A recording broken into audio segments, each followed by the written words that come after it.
সাংস্কৃতিক তথা শৈক্ষিক নগৰী ৬০০ বছৰীয়া আহোম ৰাজত্বকালৰ শেষ ৰাজধানী যোৰহাট চহৰ গাতে লাগি থকা নৱালী হৈ চৰ্দাৰআলি টিমটিমিয়াৰ এটি প্ৰাকৃতিক মনোৰম চালে চকুৰোৱা চাহ বাগিচা আৰু শাৰী শাৰী সাঁচি গছৰ মাজত সুন্দৰকৈ নানা তৰহৰ ফল ফুলৰ বাগিচাৰ মাজত নতুনকৈ সংযোজন হ'ল জলপৰী নামাকৰণে এখনি আভিজাত্য ৰিজৰ্টখনিত আপোনালোকে জুতি ল'ব পাৰিব নানা লোভনীয় খাদ্য সম্ভাৰৰ লগতে নিৰিবিলি শান্তিময় পৰিৱেশত বিয়া জন্মদিন বা অন্য যিকোনো অনুষ্ঠানৰ সুবিধা লাভ কৰিব পাৰিব এই জলপৰী ৰিজৰ্টত। অতি কম মাননিতে ৰিজৰ্টখনিত থকা লেকত আপোনালোকে কৰিব পাৰিব বটিং। গতিকে আজিয়েই আহক সপৰিয়ালে জলপৰী ৰিজৰ্টলৈ আৰু লগে ভাগে হাঁহি ধেমালিৰে এসাঁজ খাওক জলপৰী ৰিজৰ্টত। ৰাইজক উৎকৃষ্ট মানৰ সেৱা আগবঢ়াই হৈছে আমাৰ একমাত্ৰ লক্ষ্য। আমাৰ ঠিকনাটো হৈছে নৱালী টিমটিমিয়া যোৰহাট।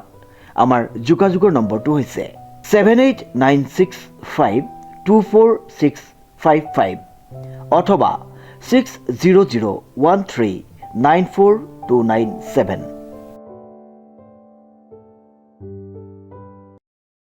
নমস্কাৰ, নিউজৰ বাতৰিলৈ স্বাগতম জনাই ষ্টুডিঅ'ৰ মজিয়াত মই উৎপল দাস। চাওঁ আজিৰ বাতৰি। শ্ৰেষ্ঠা এম বৰুৱালৈ বৈকুণ্ঠী সত্ৰাধিকাৰ শ্ৰী শ্ৰী মহেশ চন্দ্ৰ দেৱগোস্বামী স্মাৰক বঁটা। নিউজ নাৰেক ৰিপৰ্ট। ঐতিহ্যমণ্ডিত শ্ৰী শ্ৰী বাসুদেৱ থান নৰুৱা সত্ৰত বৈকুণ্ঠী সত্ৰাধিকাৰ শ্ৰী শ্ৰী মহেশ চন্দ্ৰ দেৱগোস্বামী স্মাৰক বঁটা প্ৰদান অনুষ্ঠানটি এটি গাম্ভীৰ্যপূৰ্ণ অনুষ্ঠানেৰে অনুষ্ঠিত হৈ যায়।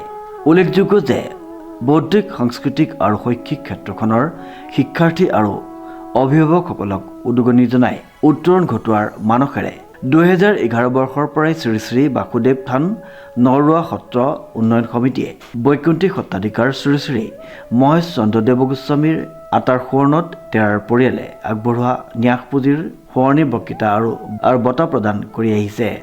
এইবাৰ ঢকুৱাখানা সমজিলা ভিত্তিত প্ৰৱেশিকা পৰীক্ষাত সৰ্বোচ্চ নম্বৰ লাভ কৰা ঘিলামৰাৰ শংকৰদেৱ শিশু নিকেতনৰ মেধাৱী ছাত্ৰী শ্ৰেষ্ঠা এম বৰুৱাক এই স্মাৰক বঁটা প্ৰদান কৰা হয়। ঐতিহ্যমণ্ডিত শ্ৰী শ্ৰী বাসুদেৱ থান নৰুৱা সত্ৰত এক গাম্ভীৰ্যপূৰ্ণ আধ্যাত্মিক পৰিৱেশৰ মাজেৰে মেধাৱী ছাত্ৰী শ্ৰেষ্ঠা এম বৰুৱাক এই সন্মান প্ৰদান কৰা হয়। উক্ত বঁটাটোত আছে সঁফুৰা গ্ৰন্থৰ টোপোলা, মানপত্ৰ, গামোচা, চেলেং, নগদ ধন আৰু এটা ৰূপৰ পদক। ইয়াৰ পিছতে বাসুদেৱ থান নৰুৱা সত্ৰৰ উন্নয়ন সমিতিৰ সভাপতি তথা সত্ৰাধিকাৰ ভূপেন্দ্ৰ দেৱগোস্বামীৰ সভাপতিত্বত অনুষ্ঠিত সোঁৱৰণী বক্তৃতা অনুষ্ঠানত অসম সত্ৰ মহাসভাৰ সম্পাদক জয়ন্ত হাজৰিকাই সাম্প্ৰতিক যুৱ সমাজত সত্ৰ মহাসভাৰ ভূমিকা শীৰ্ষক বিষয়ত সাৰুৱা বক্তব্য প্ৰদান কৰে। সত্ৰখনিৰ এই আদৰণীয় আৰু প্ৰশংসনীয় পদক্ষেপক সকলোৱে শলাগ লয়। নমস্কাৰ। শ্ৰী শ্ৰী বাসুদেৱ থান নৰুৱা সত্ৰত আজি পদক বিতৰণী অনুষ্ঠান অনুষ্ঠিত হৈছে। এই পদকভাৰী বৈকুণ্ঠী সত্ৰাধিকাৰ শ্ৰী শ্ৰী মহেশ চতাৰ বৈকুণ্ঠ প্ৰয়াণৰ দিনটোতে দি অহা হয় 2011 চনৰ পৰা।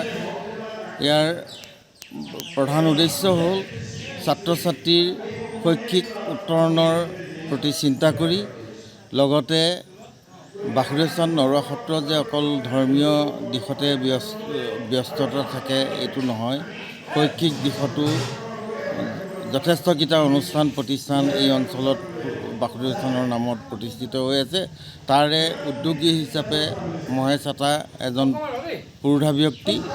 সেই মহেশ চতাৰ মৃত্যু তিথিটো সোঁৱৰণী হিচাপে ৰাখিবৰ বাবেই এই পদকভাগ আজি বৰ্ষত এই পদকভাগী পাবলৈ সক্ষম হৈছে ঘিলামৰা শংকৰদেৱ শিশু নিকেতনৰ ছাত্ৰী